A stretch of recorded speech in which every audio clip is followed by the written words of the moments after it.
3 महामंत्र। ॐ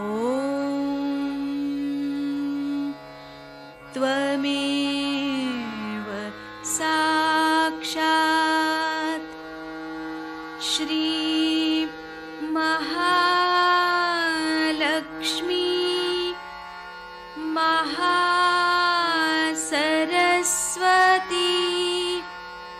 महाकाली त्रिगुणात्मिका कुण्डलिनी साक्षात् श्री आदिशक्ति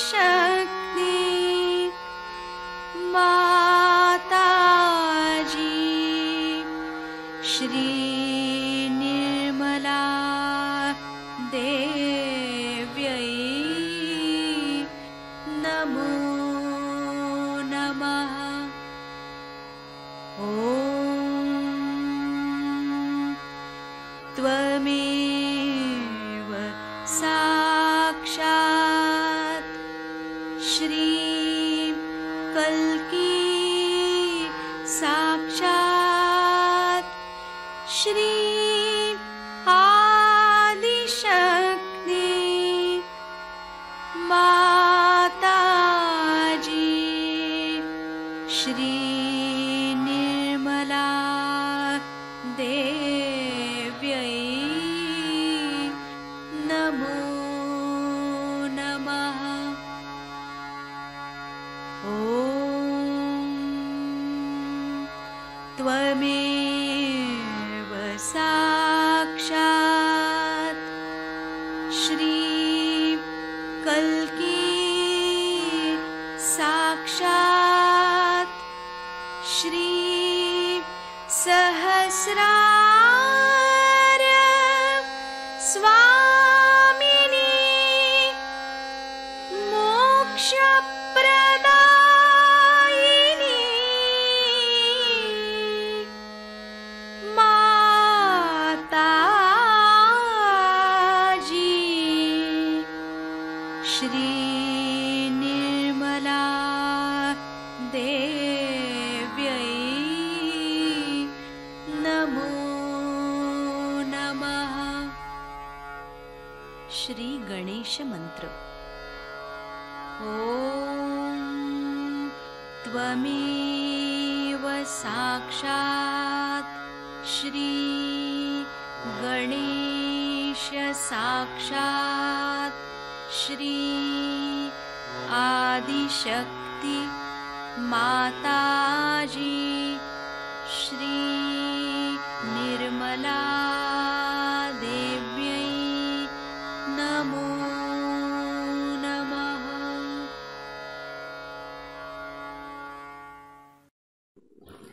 जय श्री माता जी। दोनों हाथ माँ के सामने, सेंटर हृदय में माँ की छवि को देखेंगे।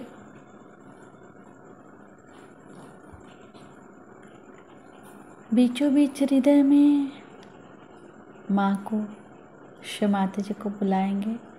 परम पूजनीय श्री माता जी, कृपा करके हम सभी के हृदय में अपना स्थान ग्रहण कीजिए। बार बार प्रार्थना, श्री माता जी कृपा करके हम सभी के हृदय में स्थान ग्रहण कीजिए। श्री माता जी हम सबको क्षमा कर दीजिए, हम सभी अज्ञानी हैं। सेंटर हृदय में श्री माता जी के प्रेम को अनुभव करेंगे।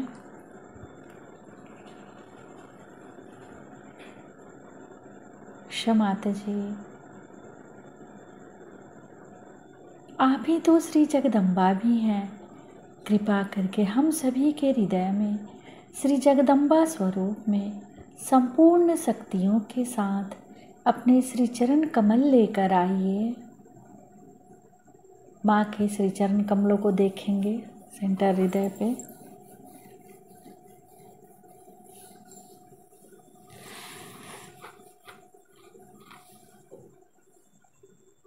श्री माता जी कृपा करके हम सभी के हृदय को अपने प्रेम से भर दीजिए। क्षमाते जी, हम सभी आपसे बहुत प्रेम करते हैं, हम सभी के हृदय में आइए।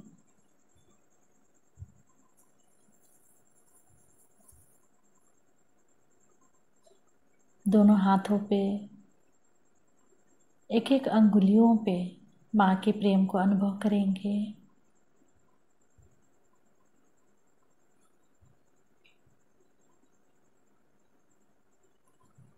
धीरे धीरे अपने संपूर्ण चित्त को राइट स्वादिष्ठान पे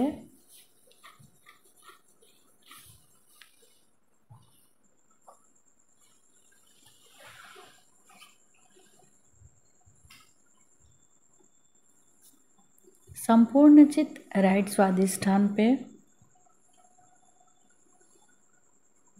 श्री माता जी, आप ही करता हैं, आप ही करविता हैं, हम सभी के अंदर से समस्त कर्ता भाव समाप्त कीजिए।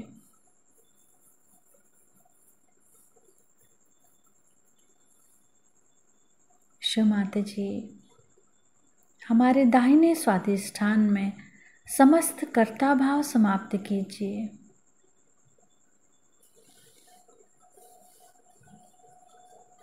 चित शक्ति मंत्र ओम त्वमेव साक्षात् श्री चित शक्ति साक्षात् श्री आदि शक्ति माता जी श्री निर्मला देव्यै नमो नमः।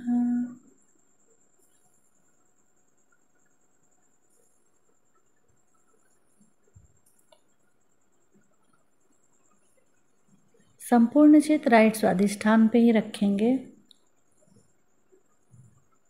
चित्त को वहाँ पर क्लॉकवाइज घुमाएंगे 7 टाइम्स।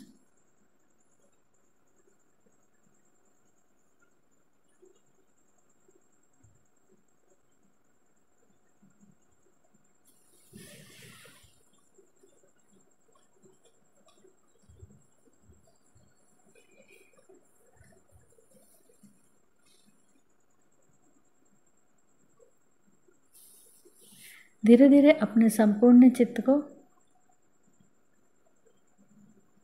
राइट नाभि पे माँ के श्री चरण कमलों को देखेंगे। शिव माता जी, कृपा करके अपने श्री चरणों की शीतलता हमारे लीवर पे प्रदान कीजिए।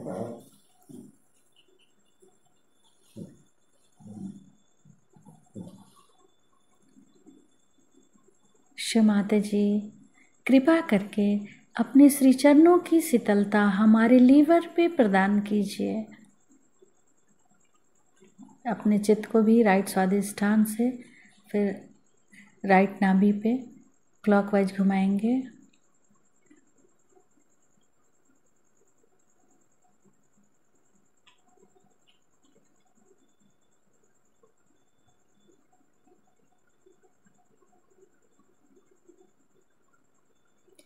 धीरे धीरे अपने संपूर्ण चित्त को सुषुम्ना नाड़ी से उठाते हुए सेंटर नाभि, सेंटर हृदय,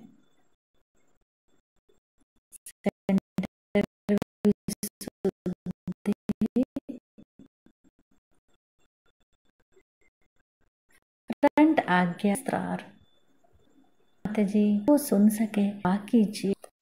शहर के सत्य शोधकों को हमारा प्रणिपात।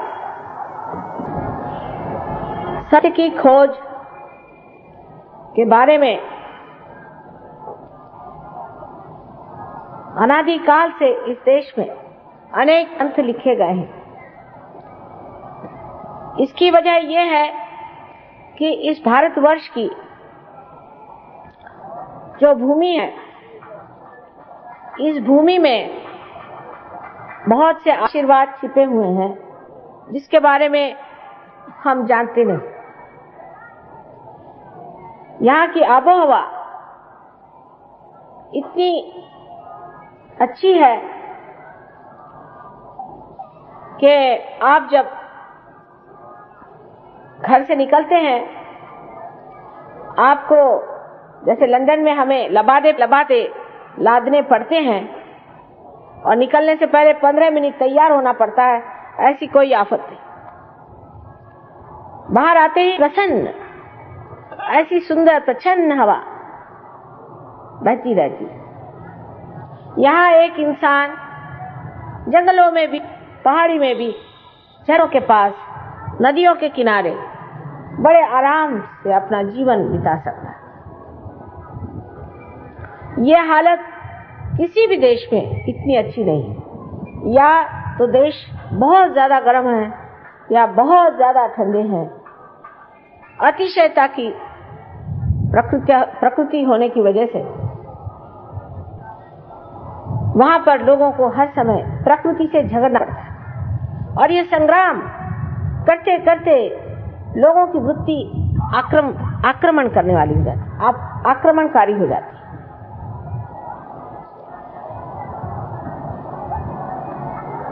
जब पहली मर्तबा मैं लंदन गई थी तो मैं सोचती थी कि यहाँ कोई कोप है परमात्मा की, कोई शाप है कि आप बाहर 1 मिनट भी नहीं खड़े हो सकते, शुद्ध हवा आप 1 मिनट भी नहीं ले सकते। घर से निकलिए तो बंद, मोटर में बैठिए दौड़कर, और फिर जहां भी जाइए वहां से दौड़कर आप घर में घुस जाइए। कभी भी प्रसन्न इस प्रकृति का मनोरम आस्वाद लेने की कोई सी भी व्यवस्था वहां नहीं है। शायद इस वजह से एक माँ की दृष्टि से मैं दोष प्रकृति को ही देना चाहती हूँ, क्योंकि आखिर कहीं भी हो मानव परमात्मा के पुत्र हैं। इस दोष की वजह से हो सकता है कि मनुष्य एक दूसरे से वहां बड़ा कटा रहता है और इस वजह से वहां की प्रकृति में क्या दोष है इसी के और उसकी दृष्टि रहती है। इतना ही नहीं कि इस आक्रामक प्रकृति को किस तरह से आक्रमण से जीता जाए, ये प्रवृत्ति सहज में ही उनके बर्ताव में, उनके विचार में पूरी तरह से दिखाई देती है। ना वहां कोई नदी में नहा सकता है। नदी इतनी ठंड होती है नदी में कि गंगा जी से भी ज्यादा वहां ठंडक होती है। और उसके बाद अगर वहां से आप कहीं से नदी में नहा ही लिए गलती से, तो उसके बाद आपको ऐसी बीमारियां हो जाएंगी जिससे आप जिंदगी भर के लिए जकड़ जाए। जब कोलंबस अमेरिका ढूंढने निकले थे, परमात्मा की असीम कृपा से, मेरे ख्याल से हनुमान जी ने कृपा की कि वो उधर अमेरिका चले गए और इधर नहीं आए। अगर यहाँ जाते तो ना हम रहते ना सहयोग, वहां सबको खत्म कर दिया इन लोगों ने। एक एक आदमी को चुन चुन के मार डाला। और अब जब मैं वहां गई थी और अर्जेंटीना में, पेरू में, उससे भी ज्यादा न्यूयॉर्क आदि किसी भी देश में, मैंने पूछा कि भाई यहाँ के आदि लोग कहाँ हैं, आदिवासी। उन्होंने कहा बस अब म्यूजियम में है, बाकी तो सब खत्म कर डाले। वही हाल हम लोगों का होता। सोचिए अगर कोलंबस महाराज यहाँ पहुंचते तो। ये परमात्मा की असीम कृपा है कि वो जमीन के खोज में वहां गए, लेकिन सत्य के खोज में लोग हिंदुस्तान आए, क्योंकि सत्य इसी संसार में, इसी पृथ्वी में अगर खोजना है तो वो भारतवर्ष में छिपा। लेकिन हम लोगों की दृष्टि बाहर है। कल जैसे मैंने आपको समझाया कि हमारी जो क्रिया शक्ति है, जब वो ऊर्ध्वगामी होती है तभी वो जड़ों तक पहुंच सकती है, क्योंकि श्री कृष्ण ने खुद ही कहा हुआ है कि हमारी जो चेतना की या हमारी जो कार्य पद्धति है, उससे बढ़ने वाली हमारी जो चेतना है वो नीचे की तरफ अधोगति में जाती है, और ऊर्ध्वगति में जाने से ही हम अपने जड़ों में पहुंच सकते हैं। और आपसे मैंने कल बताया कि वो जड़ें इसी देश में, इसी भारतवर्ष में है, और हम लोग इन अधोगति में जाने वाले लोगों के पीछे आंख बंद करके सीधे चले जाते। हमारे यहाँ भी मैं देखती हूँ वहाँ के मीडिया तो बहुत ही खराब है। वो तो भी भगवान को समझ ही नहीं सकते और सहयोग तो उनकी खोपड़ी पे से चलाया। आत्म साक्षात्कार नाम की चीज वो समझ ही नहीं सकते, उनसे बात नहीं बेकार है। वो कहावत है ना कि उल्टे घघरी पर पानी डालने से फायदा क्या। लेकिन आज यहाँ का भी हाल वही हो रहा है कि यहाँ के भी अखबार वाले हैं या और लोग हैं जो कि चाहते हैं कि कुछ बात कहें, वो भी विदेशियों के ढंग से कहते हैं। जैसे हर एक आदमी के ऊपर हावी रहो, हर एक आदमी को आप बुरा भला कहो, जो आदमी आपको पैसा दे दे उसके बारे में आप 1000 बार लिखो और जो आदमी के पास पैसा नहीं उसके बारे में कुछ मत। अधिकतर ये हो रहा है। शुरू में जब सहयोग हमने शुरू किया था तो लोगों ने हमसे कहा कि आप अगर वोल्गा रेस्टोरेंट में हमको खाने को दिएगा और वहां रात का नाश्ता तो हम आप पे 2 कॉलम लिखेंगे। हमने कहा मेहरबानी करके आप एक लाइन भी मत लिखिए, मेहरबानी करके। और वही अखबार रात में हम लोग पढ़ते हैं, इस अखबारों में इस तरह की बातें लिखी जाती जिसके पीछे वो मन है, वो विचारधारा है जो विदेशी।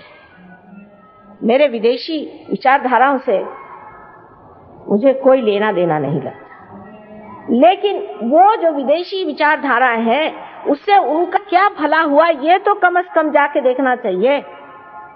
एक आदमी अगर गड्ढे में जाके गिरा है तो ये तो जाके देखना चाहिए कि वो गड्ढे में है कि ऊपर की जो कुछ भी तामझाम है उनका, उससे हम लोग इस तरह से अभिभूत हो जाते हैं, हम उसी तरफ अपनी नजर किए हुए हैं और वहां आपको सत्य नहीं मिल सकता। सत्य इस देश में है और इसी देश में आपको सत्य मिलेगा, लेकिन आपका खोजने का तरीका आपको बदलना होगा।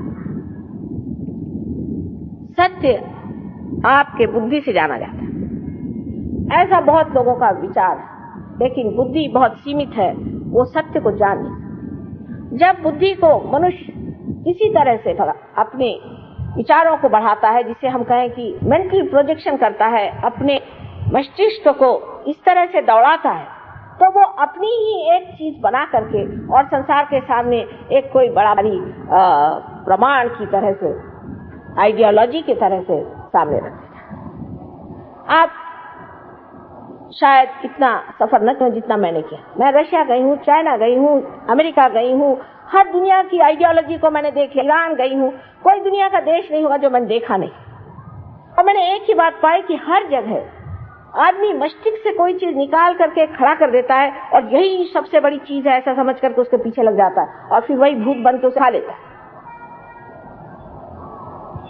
तो सत्य को जानने की इच्छा उसी को हो सकती है जो इसका शिकार हो चुका है, जिसने उस अधोगति की सड़न को, उसकी कुचलाहट को बर्दाश्त किया, जिसकी आत्मा उसमें कुम्हलाई है, वही इसको महसूस करता है। हम लोग उसे इसलिए नहीं महसूस कर सकते क्योंकि हम लोग तो हर समय अब वही सोचते हैं जो वो करे। जिस रास्ते से गुजर के वो गिर गए उस रास्ते की कोई साकरी गली भी होनी चाहिए जिसको हमें अपनाना चाहिए। सत्य को जानने के लिए ये बुद्धि पर्याप्त नहीं, ये पर्याप्त नहीं है। इसलिए पहले बात अपने बुद्धि से ये जान लेना चाहिए कि अनादिकाल से हमारे देश में जो बड़े बड़े संत साधु हो गए, जो बड़े बड़े अवतरण हो गए, उन्होंने जो जो बातें कह दी वो क्या सब झूठे थे? उन्होंने क्या सब गलत बात कही? उन्होंने हर जगह कहा कि आप अपने आत्म साक्षात्कार को प्राप्त हो। तो क्या वो लोग गलत थे? हाँ, ये हम मानते हैं कि बहुत से लोग चोर होते हैं। अब चोर तो अपने देश में इतने चोर हो गए कि मेरे समझ नहीं आता है कि चोर कौन है और सिपाही कौन है। और चोर बन करके वो लोग सबका पैसा खाते हैं, जैसा इन्होंने बताया, बेचारों को सबको लूटा लाटा है, बहुत परेशान कर दिया। पर कोई एक तो सच्चा आदमी होना चाहिए, कोई तो एक सच्चाई से बात कर रहा है, लेकिन उसके समर्थक कहाँ हैं? वो तो समर्थक उसी चोर के होंगे क्योंकि वो चोर उनको पैसा देता है। जो ऐसे ऐसे साधु यहाँ हो गए, उनके बारे में अपने अखबारों में इतना ज्यादा लिखा गया था कि लोग अभिभूत हो गए। उसके बाद बाहर जाकर के वो शहंशाह बन के घूम रहे थे और उन्होंने रोल्स रॉयस से खरीदी, ये खरीदा, वो करा। और इस चीज से सब दुनिया अभिभूत थी कि वाह साहब कैसा इन्होंने अच्छा इनको बुद्धू बना रखा हो। लेकिन सत्य जो है ये हमारे अंदर निहित है। सत्य को हमें अपने मज्जा तंतु पे जानना है, अपने सेंट्रल नर्वस सिस्टम पे जानना है। जैसे ये चीज ठंडी है या गर्म है, ये जिस तरह से हम जानते हैं उसी तरह से हमें सत्य को अपने सेंट्रल नर्वस सिस्टम में जानना है। माने जिसे हम कहते हैं कि यह हमें विद होना चाहिए, इसका बोध होना चाहिए। बोध का मतलब ये नहीं कि हमने किताब जाके पढ़ी। संत तुकाराम ने कितनी किताबें पढ़ी थी। ज्ञानेश्वर जी वो तो इतनी छोटी उम्र में ही समाधि प्राप्त कर गए। हमारे यहाँ कौन से साधु संतों ने यूनिवर्सिटी की डिग्री ली थी? और जो डिग्री लेते हैं उनमें से कितने साधु संत हुए? वो यही डिग्री लेकर आते हैं कि कैसे लोगों को बेवकूफ बनाया जाए। जब वो कोई डिग्री वाला साधु संत हो गया तो समझ लो सबकी हालत खराब होना चाहिए। समझना ये चाहिए कि सत्य को जानने के पहले हमें नम्रता में उतरना चाहिए। अभी तक हमने सत्य को नहीं जाना है। हमने जो अभी तक जाना है वो दूसरों की लिखी हुई बातें, दूसरों की पढ़ी हुई बातें, जो चार लोगों ने बता दिया वो जानते हैं। इसने ये कहा, उसने ये कहा, उसने ये बताया। लेकिन हमने अपनी सेंट्रल नर्वस सिस्टम पे कुछ नहीं जाना। हमारी जो मज्जा संस्था है उस पर हमने कुछ नहीं जाना, उसका हमें अनुभव नहीं आया। एक इस नम्रता पर हम आए कि फिर हम जिस सत्य को जानते हैं वो सत्य बड़ा अधूरा सा है। सत्य में जो आप साइंस में जानते हैं वो वहां है, इसलिए आप जानते हैं, नहीं तो आप क्या जानिएगा। कि कार्बन में 4 वैलेंसीज होती है, ये आप देखते हैं इसलिए आप कहते हैं कि वहां है। इसमें कौन सी बड़ी बड़ी बात हो गई? जो है वही ना आप बता रहे हैं। लेकिन जो नहीं जानते हैं, जिसके बारे में आप अनजान हैं, उसकी ओर अगर आपको दृष्टि करनी है तो नम्रता पूर्वक आपको जानना चाहिए कि अभी बहुत कुछ जानने का। और जानना शब्द भी जो है ये न से आया है, ज्ञ से आया है। इसका मतलब है हमारे मज्जा संस्था में उसकी प्रचिति होनी चाहिए। इसको मराठी में जाणीव शब्द है। इस बात को आप समझ लीजिए कि अपने बुद्धि के जो आप हथकड़े घुमा रहे हैं या उसी से जो कुछ डोरे निकाल निकाल करके सारी दुनिया को नचा रहे हैं, उसमें आप भी नाच जाइएगा, आपके बच्चे भी नाच जाइएगा और सारी दुनिया नाचती रहेगी और कुछ फायदा नहीं होगा। सत्य को जानना चाहिए, या आप नम्रता पूर्वक पहले अपने अंदर स्थित कर दें। आप कुछ भी हो, जब तक आप आत्म साक्षात्कारी नहीं हैं तब तक हमारी नजर में आप अनजान हैं। आत्मा का जब तक आपके अंदर प्रकाश नहीं है तब तक आपके पास वो अंतर्दृष्टि आई जिससे आप हमारे रंग को या कबीर के लाल रंग को समझ नहीं पाए। मेरे लाल की लाली इत देखूं इत लाल, मैं गई देखन लाली हो गई लाल, मैं ही हो गई लाल। कौन सा लाल रंग था वो, किसकी बात कर रहे थे? ऐसे रंग रंगो रंगे जो लाल लाल कर दीनी। वो लाल किसी को दिखाई देता है क्या?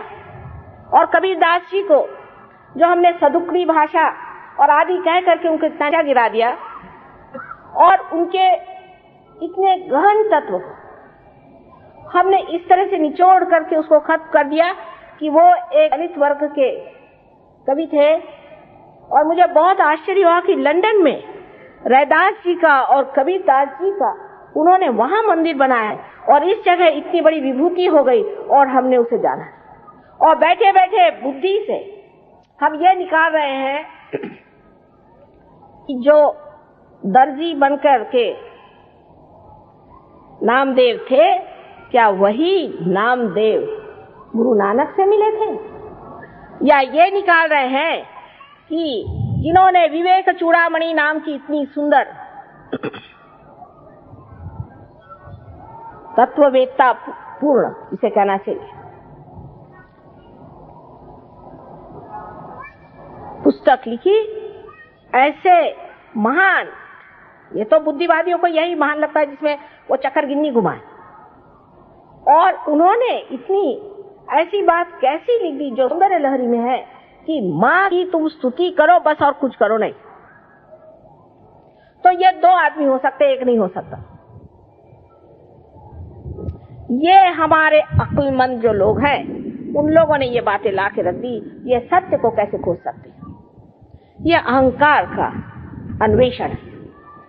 अहंकार की ये झलक ही नहीं पर पूरे तरह से आक्रमण है अपनी समाज पर, जहाँ पर कि एक अहंकारी अपने दिमाग में कोई बात सोच लेता है, और क्योंकि उसको लिखना पढ़ना आता है, या वो बड़ा भारी प्रोफेसर है, या टीचर है, या बोल सकता है, भाषण दे सकता है, लोगों पर छापता।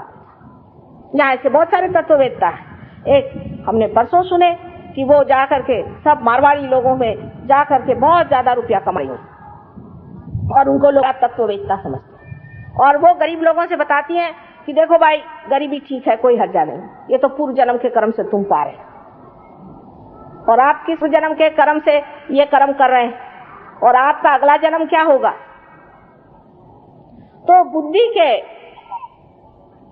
तत्व में सबसे बड़ी चीज जो महत्वपूर्ण घनी बात है वो एक ही है कि हमारे अंदर धर्म जागृत होना चाहिए। जब धर्म जागृत होता है तभी हम सत्य को जानते हैं। अब धर्म का मतलब हम लोग ये समझते हैं हिंदू धर्म, क्रिश्चियन धर्म, फलाने धर्म, ये वो, ये धर्म है ही नहीं। कैसे हो सकते हैं बताइए आप? जब आप हिंदू धर्म की व्याख्या करते हैं, हिंदू धर्म में तो कहा है कि सबके अंदर एक ही आत्मा का वास। फिर आपने जातीयता कैसी बनाई? जब आपके धर्म में व्यास और वाल्मीकि जैसे लोग ब्रह्मर्षि कहलाए जाते हैं, फिर आपने जातीयता बनाई कैसे कि जन्म से ही आदमी धर्म को प्राप्त होता है, ब्रह्म को जानने वाला ही जब ब्राह्मण होता है, तो आपने जातीयता बनाई कैसे? आज जातीयता के नाम से लोग चिल्ला रहे हैं। इसको निकालने का तरीका बुद्धि से नहीं हो सकता। इसके लिए सत्य को प्राप्त होना पड़ेगा। जब तक आप सत्य को प्राप्त नहीं होंगे तब आपके अंदर की जातीयता जा नहीं सकती। सत्य को प्राप्त होने के लिए दूसरी बात है कि धर्म में खड़ा होना पड़ेगा। धर्म में खड़ा होना क्या होता है, इसके लिए समझने की बात है। दो उदाहरण हम देंगे। एक श्री कृष्ण का। श्री कृष्ण को लोग सोचते हैं कि उन्होंने अहिंसा सिखाई।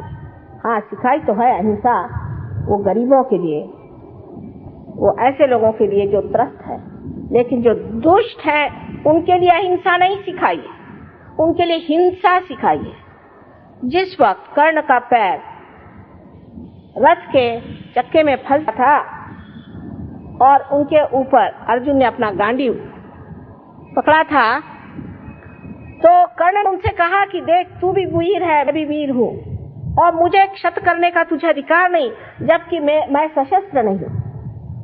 तब कृष्ण ने अपनी उंगली आगे करके कहा कि जिस वक्त द्रौपदी की लाज लूटी जा रही थी तब तेरी वीरता कहाँ गई थी, मार। कृष्ण को लेकर के जो अहिंसा की बात करते हैं वो इसमें का भेद नहीं कहा जाता है। हंसा श्वेता बका श्वेता को भेदो बक हंस यो नीरक्षीर विवेके तू हंसा हंसा बका बका। उसका विवेक जब आपके अंदर आएगा नहीं तब तक आप समझ नहीं सकते धर्म क्या है। जिस वक्त ईसा मसीह जो कि साक्षात अत्यंत पवित्र ओंकार स्वरूप अवतरण थे, एक वेश्या को देखते हैं कि उसको पत्थरों से मारा जा रहा। उनका किसी वेश्या से क्या मतलब हो सकता है? वो जा करके खड़े हो जाते हैं और कहते हैं तुम में से जिसने कुछ भी पाप नहीं किया हो वो मुझे पत्थर मारे। मुझे पत्थर मारे। और सब ने अपने पत्थर डाले, क्योंकि वो जो अधिकार सत्य का उनके अंदर था उसके आगे चलना कठिन बात है, समझने की कोशिश करिए। आज हमारे देश में व्यक्तित्व नहीं है, चरित्र नहीं है। हम लोग रो रहे हैं, चरित्रहीन, दुर्बल, निर्बल, एक तरह से गुलामी लिए हुए इस पैसे के पीछे में चाहे जो करने के लिए हम तैयार हो रहे हैं। उसकी वजह यह है कि अभी हमने ये जाना नहीं धर्म क्या होता है। जब आपके पास पैसा नहीं है, ठीक है, इसलिए गरीबों का पैसा लूटने की जरूरत नहीं। और अगर आप ही खूब, जैसे मैं कल कहा आपसे कि आप शराब पीते हैं, तंबाकू खाते हैं, सिगरेट पे सिगरेट पीते हैं और यहां पर जाके स्ट्राइक करते हैं कि हमें ज्यादा पैसा दीजिए, काहे के लिए? शराब ज्यादा पीने की। धर्म में आने का मतलब यह होता है कि एक संतुलन रहना, एक मध्य भाग में रहना, इसको कि मॉडरेशन कहना चाहिए। जैसे इंसान हर एक चीज में अति पर चला जाता है, उस अति से छूटकर बीचों बीच खड़ा, ये धर्म। अनेक धर्म बताए गए हैं, ये हमारे अंदर जो सदगुरु हो गए उन्होंने बनाए हैं। स्त्री धर्म दो तरह के मैंने अपने देश में देखे, या तो आदमियों के जूते खाइए और या तो आदमियों को जूते मारिए, बीच में कोई चीज दिखाई नहीं देती। या तो सीता जी को एक धोबी घर से निकाल देता है और या तो कोई ऐसी औरत या कोई आकर के सारे लोगों की नाक कटा देती। पति धर्म, पत्नी धर्म, मातृ धर्म, पितृ धर्म, ये सारे रिश्तेदारी के धर्म हैं। राष्ट्र धर्म, विश्व धर्म, ये सबसे हम परिचित हैं। अपरिचित हम नहीं, लेकिन हम अनहोनी कर जाते हैं, ऐसी बात कर दे रहे जो बिल्कुल अनहोनी है कि हम उस धर्म को जानते हुए भी वो नहीं करते। इसलिए मैं ये कहूंगी कि ये जो हमारे प्रदेश के लोग हैं, ये उसे जानते नहीं, वो इस बात को जानते नहीं है और इसलिए वो गलत काम करते हैं। तो ठीक है, अज्ञान में, हम ज्ञानी होते हुए, इस बात में जानते हुए भी हम धर्म में नहीं हो सकते, इसलिए हमारी धर्म शक्ति बड़ी कमजोर है।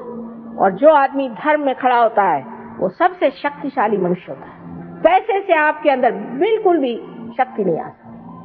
मैंने ऐसे ऐसे पैसे वाले देखे हैं कि जो लड़खड़ाते हुए खड़े रहते हैं, इसका पैसा दिया, उसका पैसा नहीं दिया, इनकम टैक्स वाले आने वाले हैं, ऐसा होने वाला, वैसा होने वाला, मेरा लड़का पैसे लेके भाग गया, मेरी बीवी भाग गई, फलाना हो गया, ठिकाना हो गया। सत्ता से तो बिल्कुल नहीं आ सकता। सत्ता से आदमी इतना निर्बल हो जाता है क्योंकि दूसरों के हाथ में पड़ गया। दूसरे जब तक उसे सत्ता नहीं देंगे वो लड़खड़ाता खड़ा रहता, भैया मेरे को वोट दो, मैं तुम्हारे पैर पड़ता हूँ, जूते तुम्हारे उठा लूंगा। किसी भी चीज से मनुष्य सब नहीं हो सकता सिवाय आत्मा के। आत्मा ही आपको समर्थ कर सकता है, लेकिन सबसे पहले उसमें आपके अंदर धर्म स्थापना होनी।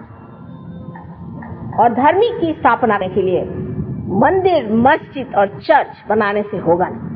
अपने मंदिरों का हाल सुनिए तो भगवान बचा रखे, और चर्च का हाल मुझसे पूछिए आप, और मस्जिदों का हाल उनसे पूछिए जो मस्जिद में बैठ करके और गलत गलत सलाह करते, मंदिरों में बैठ करके बंदूकें चला। ये लोग धर्म को जानने वाले नहीं है, अधर्मी, धर्म के नाम पे महा अधर्म कर रहे हैं। और आज हम ही इस बात को कह सकते, दूसरों की हिम्मत नहीं इस बात को कहें कि ये धर्म नहीं। धर्म मानवता का धर्म है, उसमें ये नहीं कि आप जाकर के 4 लोगों को बटोर के लाइए और मिशनरी से उनके खाना पीने को दीजिए और अपने लिए बड़े बड़े नोबेल प्राइज। ये धर्म नहीं है। धर्म वो है जहाँ मनुष्य अपने जीवन को संतुलन मिलता है, उसमें पूरा संतुलन हो जाता है, जहाँ वो प्रेम के धर्म में बसा हुआ रहता है, वो सहज में ही सारा कार्य करता है। कोई सी भी उसके अंदर से अगर ऐसी क्रिया घटित हो जाए जो बहुत ही अभिनव हो, उसके प्रति कोई भी उसे गर्व नहीं होता, ऐसा ही आदमी हम कहेंगे धर्म में होता है। पर आप कहिएगा माँ ऐसे आदमी आएंगे कहाँ से? तो बात ठीक है, ऐसे धर्म के आदमी कहाँ से आएंगे? जैसा मैंने कल कहा कि मार्क्स ने कहा कि ऐसे लोग होने चाहिए कि जो यहाँ स्टेटलेस हो जाए, स्टेट न रहे। ऐसे लोग होना चाहिए कि जो आपस में इतने प्रेम से रहे कि कोई झगड़ा ना हो। सबसे ज्यादा डिवोर्स तो वही होते हैं जहाँ मार्क्सवाद चल रहा है। तो क्या गलती हो गई वहां पर, जो कि इन्होंने कहा था कि हम ऐसी स्टेट बनाएंगे, वो नहीं बना पाए। इसकी वजह ये कि वहां धर्म नहीं, वहां धर्म ही है, और धर्म हमारे अंदर स्थापित करना बहुत ही आसान है। जब कुंडलिनी का जागरण होता है तो हमारे नाभिक चक्र में जब कुंडलिनी आती है तो उसके प्रकाश से हमारे अंदर आपो आप धर्म जागृत हो जाता है। अधर्मी से अधर्मी मनुष्य भी धर्म में उतर जाता है, पर जो मनुष्य अंदर से धार्मिक है उसके लिए कुंडलिनी का जागरण बहुत ही आसान है। अब बहुत से लोग ऐसे भी होते हैं कि जो धर्म के नाम में अनेक गलतियां कर जाते हैं। वो सीधे साधे भाले लोग होते हैं। जैसे ये बता रहे थे, हमने ऐसे बहुत सारे देखे, विलायत में भी देखे और यहाँ भी देखे हैं, जो कि गुरुओं के चक्कर में घूम पड़ते और उसमें पैसे देते हैं और उनके चरण छूते हैं और उनसे सोचते हैं कि भाई अगर हमारा गुरु जाएगा स्वर्ग में तो हमें भी साथ ले जाए। लेकिन वो तो नर्क जा रहे हैं और उनके साथ सभी नर्क में जाने वाले। उसके लिए पैसा देकर के आप नर्क जा रहे हैं। एक बात आपको जान लेना चाहिए कि कोई सा भी गुरु जो रुपया पैसा मांगता है वो सदगुरु नहीं। आप परमात्मा को खरीद नहीं सकते। आप कुंडलिनी को पैसा दिखाकर जागृत नहीं कर सकते।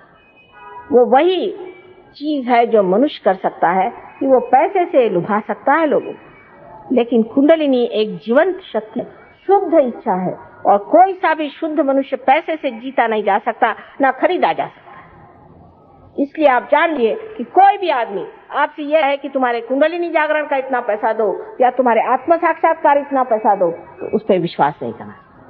लेकिन फिर यह प्रश्न किया जाता है कि यह धर्म शक्ति क्यों बढ़ाई जाए और धर्म में शक्ति रहने से क्या फायदा, जो बिल्कुल पर्याप्त सही बात है कि अगर आप धर्म बात कर रहे हैं, संतुलन की बात कर रहे हैं और अति में नहीं जाना चाहिए इसकी बात कर रहे हैं, तो आखिर क्यों? जब आप कोई प्लेन को देखते हैं जो आकाश में उड़ता है, उसके उड़ान से पहले देखा जाता है कि वो संतुलित है या नहीं, उसके सब पेच कसे हुए हैं या नहीं, वो सब पूरी तरह से जुटा हुआ है या नहीं।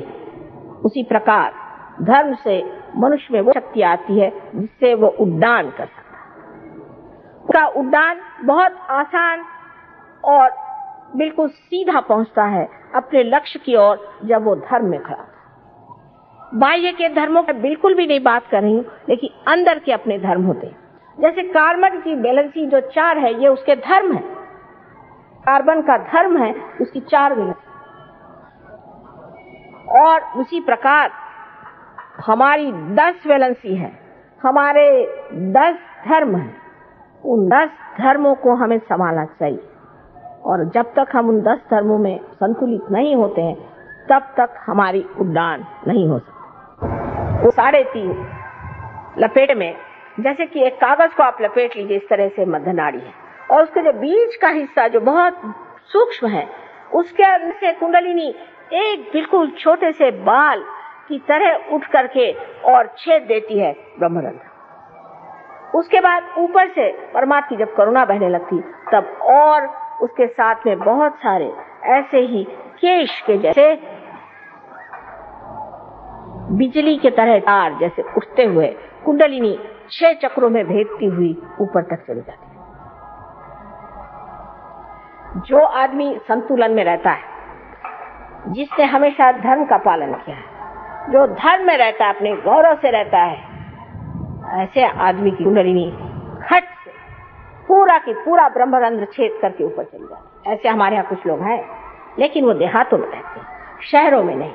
शहर में तो पहली भूत की ये दा है कि वो अहंकार रूपी बड़ा सुंदर सा जान पड़ता है, और उस अहंकार में डूबे हुए हम कठिनाई से पाते हैं। अभी थोड़े दिन की बात है, हम देहातों में ज्यादा घूमते हैं, आप जानते हैं। 4-5 दिन हुए होंगे, एक गांव है अस्त गांव, जो कि बहुत ही छोटा गांव है, और उस गांव में बहुत दूर दूर से लोग अपने बैलगाड़ी में पैदल आए, हजारों की तादाद, और कुछ नहीं। मैंने कहा ऐसे करो, और थोड़ा सा संतुलन दिया। बता कितनों के हाथ में ठंडक आ रही है, सबके सबने हाथ उठा दिए और सबने बता दिया कि हमने पार हो गए, और बस खुश हो गए, उनकी शक्लें बदल गई। अब कहते हैं कि माँ आप तो देहाती लोगों को ज्यादा पसंद करती हैं, और जो मराठी में कहते हैं जेकार आंजले गांजले उन्हीं को आप देखती हैं, और जो धड़धाकट है उनको नहीं जानती। मैंने कहा भाई धड़धाकट तो कोई परमात्मा की ओर तो आए।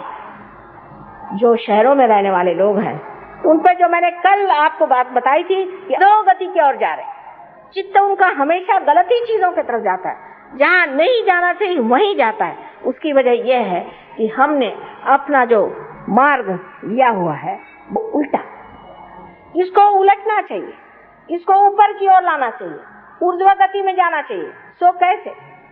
पूरी सिस्टम बदलना चाहिए। मैंने कल आपसे कहा जब तक ये पूरी सिस्टम नहीं बदलेगी तब तक हम लोग ठीक नहीं हो सकते, और ये बदलना हम लोगों का काम है कि जब हम योगी जन हो जाएंगे तो अपने आप सिस्टम बदल जाएगी। आखिर सिस्टम भी तो इंसान ने बनाई है, और दूसरी सिस्टम भी यही योगी जन बनाएंगे जहां हम ऊर्ध्व गति को प्राप्त हो।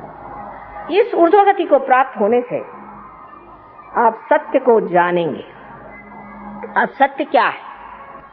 सत्य एक छोटी सी व्याख्या में कहा जा सकता है कि सत्य यह है कि आप आत्मा हैं, आप अहंकार, मनोतार, शरीर आदि कुछ भी नहीं, आप स्वयं आत्मा हैं। ये परम सत्य, और इसको जानने के लिए आपको आत्मा होना पड़ेगा। जब तक आप आत्मा नहीं हुए तब आपके लिए हर एक चीज जो बेकार है वही आप है, आपका मकान है, आपका ये है। जब तक आप ये कहते हैं कि ये मेरा है तब तक आप वो नहीं है। जब तक आप कहते हैं कि मेरी मोटर है, माने आप मोटर नहीं है। लेकिन जब आत्मा आप हो जाते हैं तो आप कहते हैं माँ मैं आत्मा हूँ, मैं आत्मा हूँ, ये सत्य। लेकिन जैसे ही सत्य हमारे अंदर प्रकटित होता है तब हमारे चित्त में क्या परिवर्तन हो जाता है? सबसे पहले तो इस आत्मा के प्रकटीकरण से जो लोग बुद्धिवादी होते हैं उनके बुद्धि में प्रकाश आता है, और जो हृदयवादी होते हैं उनके हृदय आनंद से डोलने लग जाते हैं। इसके बारे में मैं कल बताऊं, लेकिन आज बुद्धिवादियों की बात मैं बताती हूँ कि जो बुद्धिवादी होते हैं उनकी बुद्धि में एक प्रकाश आता है, और वो देखते हैं कि यहाँ बैठे बैठे हम महसूस कर रहे हैं इन उंगलियों के अग्रों में के इस आदमी में क्या शिकायत है और हम में क्या शिकायत है। हम किस तरह से इस चीज को महसूस कर रहे हैं। एक बार जब शुरू में इंग्लैंड में हमने काम किया, आप आश्चर्य करेंगे 4 साल तक हम 7 आदमियों की खोपड़ी ठीक बैठे करते रहे, परेशान हो गई तबीयत। मैंने कहा इससे अच्छा उस हिंदुस्तान में काम करे, पर क्या करें, हमारे पति की वहां नौकरी है, तो मैंने कहा चलो इन पे कुछ हाथ चला सके। 7 साल तक हमारे परेशान हो, 4 साल तक हमने 7 आदमियों पे मेहनत करी। लेकिन उस वक्त एक साहब जब वो पार हुए तो उन्होंने कहा कि आप कहते हैं, उनको तो विश्वास नहीं होता ना कि यहाँ बैठे बैठे आप सामूहिक चेतना में जागरूक हो जाते हैं, और ये सामूहिक चेतना आपके नसों पे प्रदर्शन देती है, उसकी प्रचिति देती है। तो किस तरह? मैंने कहा अच्छा तुम कोई सवाल पूछो। कल लगा कि अच्छा मेरे पिता की चिट्ठी नहीं आई, बहुत दिन से टेलीफोन नहीं आया, मैं जानना चाहती मेरे पिता का। अच्छा ऐसे हाथ करके और तुम ध्यान करो अपने पिता का। एकदम से उनकी उंगली यहाँ पर बुरी तरह से जलने लगी। कहा माँ इसका क्या अर्थ हुआ? मैंने कहा देखो बेटे ये सब आपके पिता के चक्र है, और ये जो है विशुद्धि चक्र है। तो अंग्रेजी में मैंने कहा कि he must be down with very bad bronchitis. और जब मैंने ऐसे कहा, उसने कहा सच बात? मैंने कहा तो फोन करो। जब उन्होंने फोन किया तो उनकी माँ फोन पर आई और उन्होंने यही वाक्य कहा, your father is down with very bad bronchitis. उसके बाद उनका अच्छा अब क्या करें? मैंने कहा अच्छा मैं तुमसे बताती हूँ उसको किस तरह से ठीक करना है। और जब वो किया तो 1 घंटे बाद उनकी माँ का फोन आया। उनका भाई पता नहीं क्या चमत्कार हुआ कि तुम्हारे फादर एकदम आधे घंटे बाद उसके खड़े हो गए, उस परफेक्टली ऑल राइट। ये चित्त की कमाल, जिसे चित्त कहते हैं, ये असली चित्त है जिसमें सत्य का प्रकाश आ जाता है। यहाँ बैठे बैठे आप ये सब कार्य कर सकते हैं।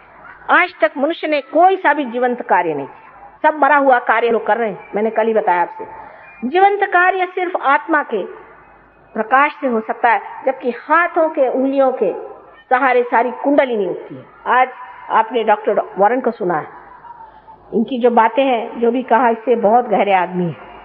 इन्होंने कम से कम कुछ नहीं तो 4-5 हजार ऑस्ट्रेलिया के लोगों को आत्मदर्शन दिया। और इन्होंने कुल वहां 12 शहरों में सेंटर खोले हैं। सिर्फ सिडनी में ही 7 सेंटर। इतना इन्होंने कार्य किया। और ये आदमी बिल्कुल गए बीते हालत में यहाँ आए थे, बहुत बीमार। इतनी समर्थता इस आत्मा ने दे दी। यही समर्थ, यही कहा जाता है मराठी में, समर्थाचिया वक्र पाहे असा सर्व भूमंडल कोण आहे। हमारे शिवाजी महाराज भी आत्म साक्षात्कारी थे। देखिए उनका जीवन कितना शुद्ध था। कर आप तुकाराम या ज्ञानेश्वर जी, नामदेव जी, गोरा कुंभार, किसी का भी जीवन देखें तो आप कहेंगे कि माँ इतने शुद्ध कैसे थे? क्योंकि आत्म साक्षात्कारी मनुष्य शुद्ध रहता है, अपने में समर्थ रहता है और किसी तरह से आशंकित नहीं रहता है। हर समय जानता है कि उसकी रक्षा परमात्मा करने वाले।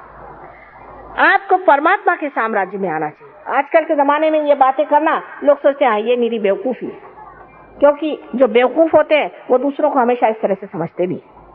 लेकिन बात सही यह है कि जो हजारों वर्षों से अपने देश में कहा गया है कि आत्म साक्षात्कार को प्राप्त करिए, वो बात बिल्कुल सही है। और वही बात आज मैं दोहरा रही हूँ। इन लोगों की बातों में आकर के, इन लोगों के झांसे में आकर के आप दूसरी बेवकूफी कर रहे हैं। पहले इनके झांसे में आके देश को बेच डाला और अब इनके झांसे में आकर के अपनी जो पुरानी सबसे बड़ी चीज, मूल्यवान चीज है, उसको भी खो देंगे। कुंडलिनी का जागरण करना कोई आज की बात नहीं है। मार्कंडेय कहते हैं कि 14,000 वर्ष पहले उन्होंने कुंडलिनी का जागरण किया था। जनक राजा ने नचिकेता का कुंडलिनी का जागरण किया था। उस वक्त 1 ही 2 लोगों का जागरण होता था, क्योंकि जिंदगी के इस वृक्ष पर 1 ही 2 फूल लगते थे। पर आज मैं कहती हूँ कि मौसम बहार का है, सारों फूल तैयार है, जिसके लिए नल दमयंती आख्यान में लिखा हुआ है कि कलयुग में ऐसा समय आएगा जहाँ पर कि हजारों लोग एक सर्वसामान्य घर गृहस्थी में रहने वाले आत्म साक्षात्कार को प्राप्त। नाड़ी ग्रंथ नाम का एक ग्रंथ भृगु मुनि ने न जाने कितने हजारों वर्ष पहले लिखा था। उसमें स्पष्टता लिखा हुआ है कि इस तरह का समय वाला है जब लोगों की सहज में नवीन जागरूक हो जाएगी। लेकिन कुंडलिनी की बात हजारों वर्ष तक लोगों ने गुप्त रखी और कही।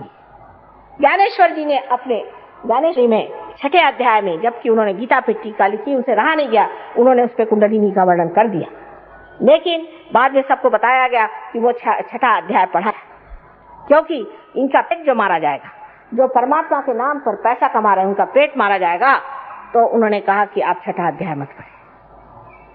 6ठा अध्याय पढ़ने से लोग जान लेते कि ज्ञानेश्वर जी ने दिंडी करने के लिए नहीं कहा था, कभी नहीं कहा था कि आप तंबाकू चढ़ा करके विठ्ठल विठ्ठल करके अपनी तंदुरुस्ती चौपटाए। उन्होंने कहा था कि ध्यान करके परमात्मा को प्राप्त हो। भक्ति का मार्ग ये नहीं कि जैसे कहा जाता है चित्रकूट के घाट पर भई संतन की भीड़, तुलसीदास तिलक जिसे तिलक करत रघुवीर, उसको भी तिलक दिया, चल आगे चल। उनको नहीं पहचाना, हनुमान जी को नहीं पहचाना, क्या फायदा?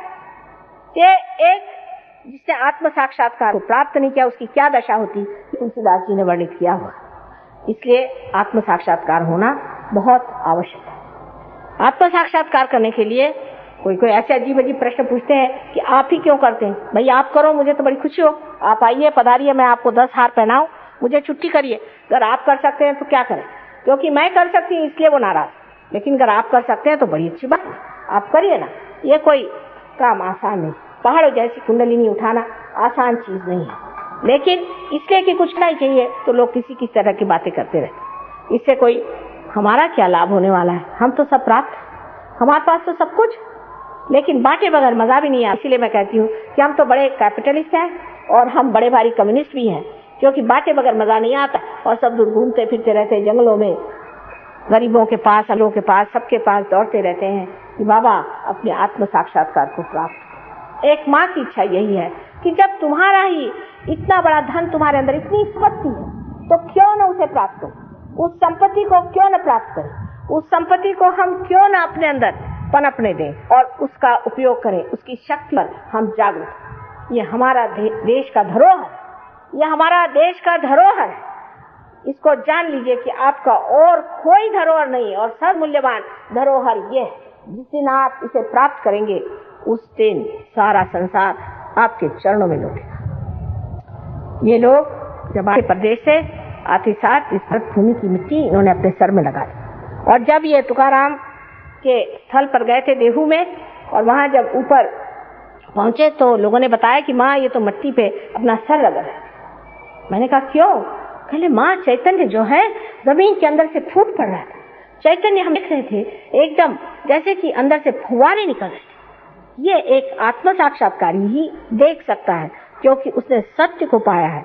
आपको ज्यादा दूर जाने की जरूरत नहीं, आप अपने उंगलियों पे जान सकते हैं सत्य क्या है और असत्य क्या है। कोई आदमी है वो झूठा है, सच्चा है, कोई चीज है वो अच्छी है, बुरी है, कौन सा कार्य करना चाहिए, इसका पूरा विवेक आपको चैतन्य जब आप पा लेते हैं तो चैतन्य ही सब सजा देता है। पर इतना ही नहीं, इससे कहीं अधिक, कहीं अज्ञानी आप हो जाते हैं और उस ज्ञान का कोई वर्णन नहीं किया जाता। जैसे कि आप नानक साहब हैं, उन्होंने कहा कि कहे ना न कभी न आपा चीन्हे के न भ्रम की इकाई। उन्होंने कहा जब तक अपने आप को आप पहचानोगे नहीं तब तक भ्रम मिट नहीं सकता।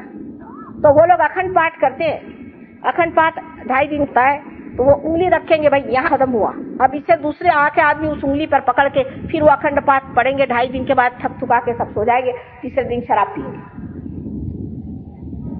रट रहे हैं, बिना आपा खोजे मिटे न भ्रम की काई। रटने से क्या परमात्मा मिलेगा? वैसे कबीरदास जी ने एक खास बात कही है कि पढ़ी पढ़ी पंडित मूर्ख भय। जब मैं छोटी थी मैं सोचती थी कबीरदास जी ऐसा क्यों कह रहे, ऐसे कैसे हो सकता? लेकिन पढ़ना और व्यक्तित्व में बहुत अंतर है।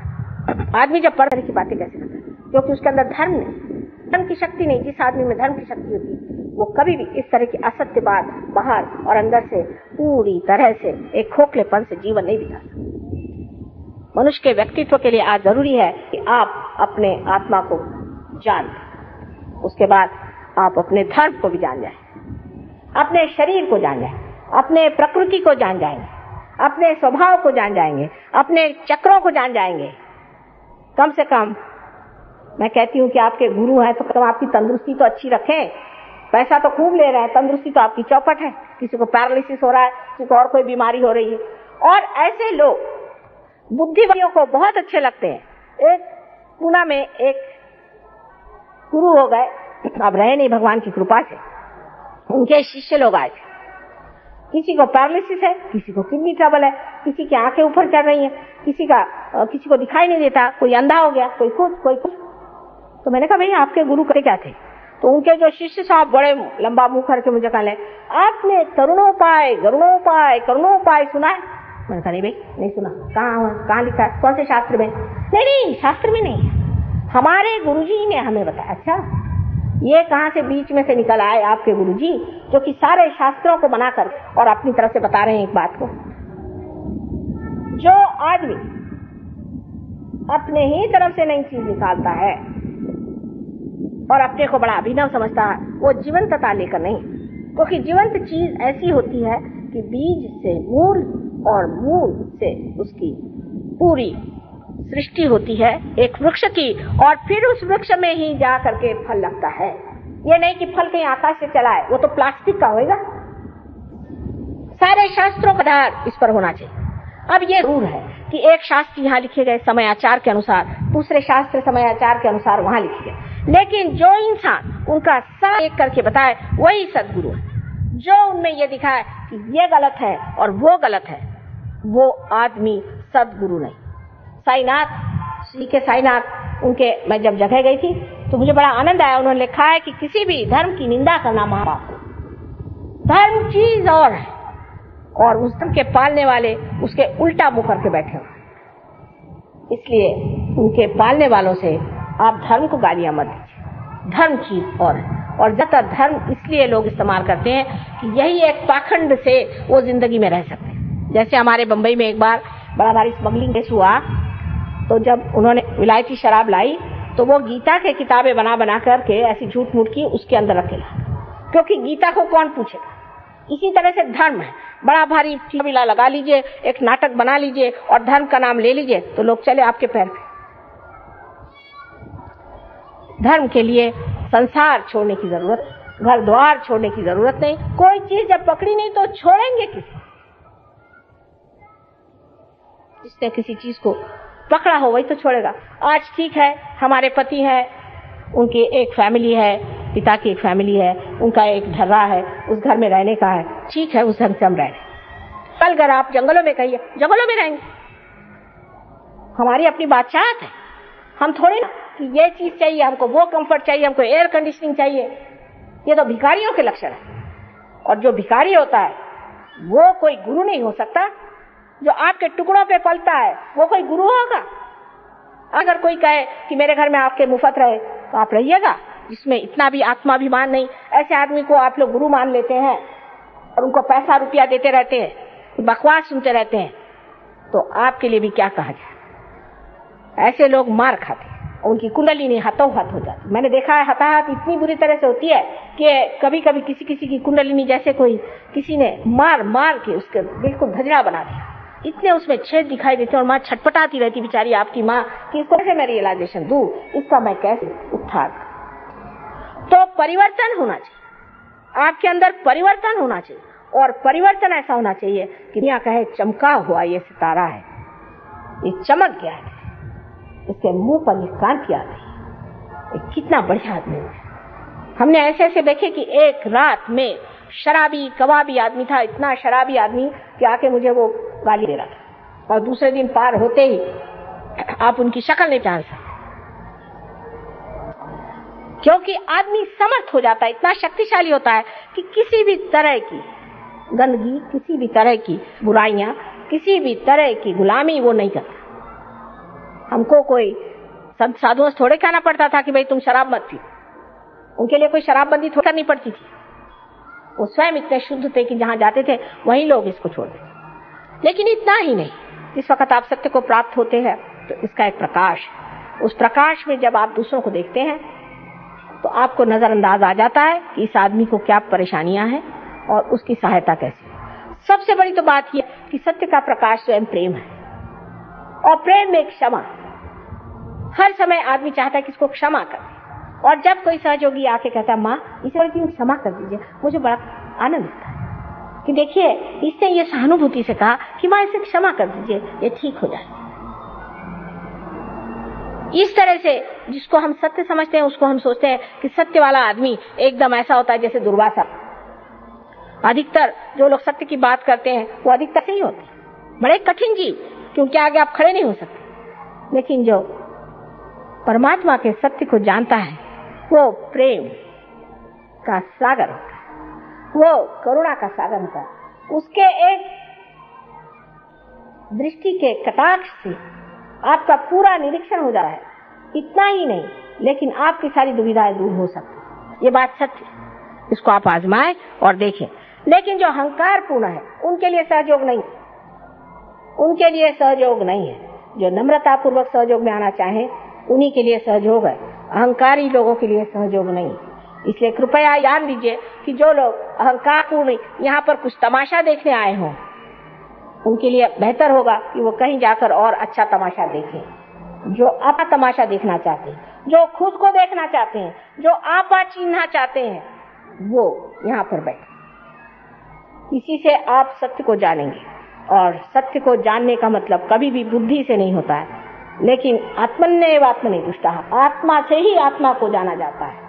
ये बड़ी कमाल की चीज कि जब आत्मा हमारे अंदर जागृत होता है तब इस आत्मा से ही हम सर्वव्यापी इस आत्मा को जान सकते। इसीलिए बुद्ध ने पहले कह दिया कि तुम भगवान की बात ही मत करो, पहले तुम आत्म साक्षात्कार की बात करो। उस पर लोग कहते हैं कि उनका ईश्वर में विश्वास नहीं था। ये बात, ईश्वर की बात करो तो लोग खुद ही को ईश्वर कहने लगते हैं। इसलिए बेहतर है कि पहले आत्मा को प्राप्त करो, पहले आत्मा को लें, आत्मा को जाने। और ये सबसे बड़ी चीज है जो हमको मिलते ही हम एक दूसरे साम्राज्य में जाते हैं, एक नए व्यक्तित्व में जाते हैं। अब बहुत से लोग ऐसा भी प्रश्न पूछते हैं कि माँ इससे गरीबी कैसे हट सकती है?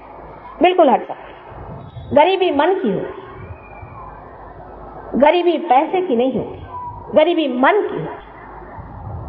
आपको आश्चर्य होगा कि जब चैतन्य पूर्ण जो पानी है ये अगर आप अपने अनाज को दिए तो उसकी जो फसल होती है वो 10 गुना ज्यादा हो सकती है।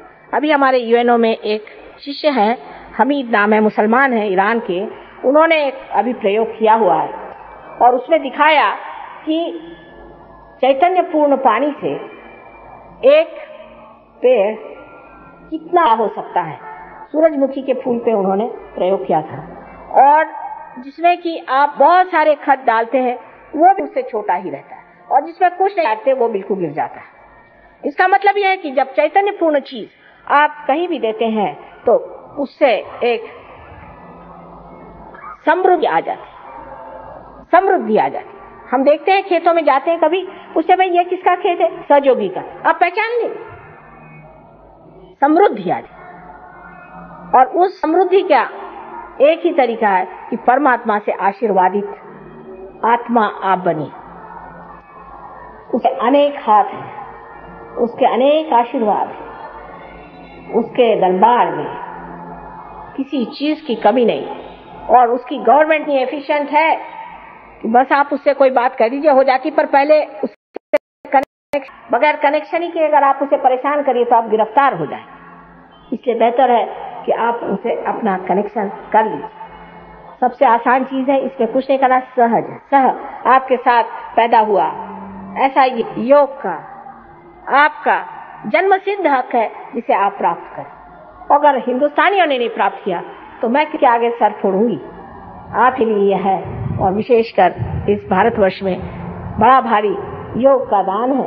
इस पृथ्वी के एक एक कण कण में श्री रामचंद्र नंगे पैर चले।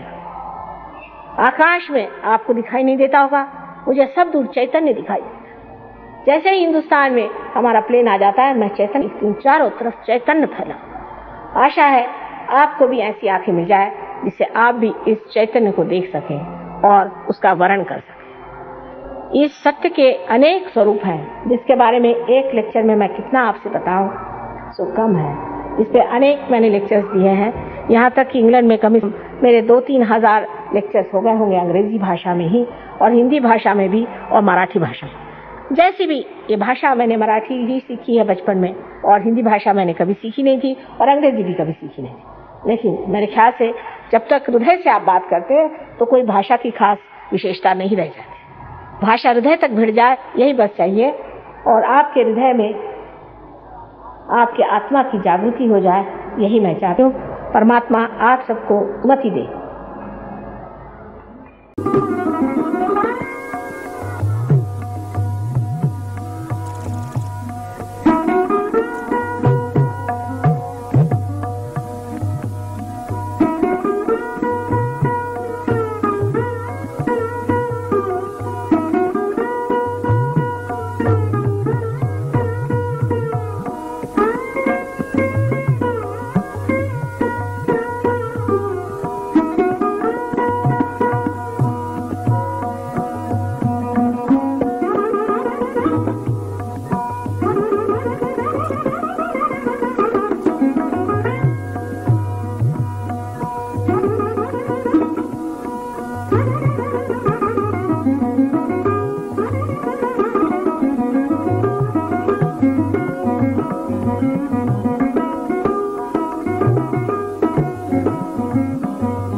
है।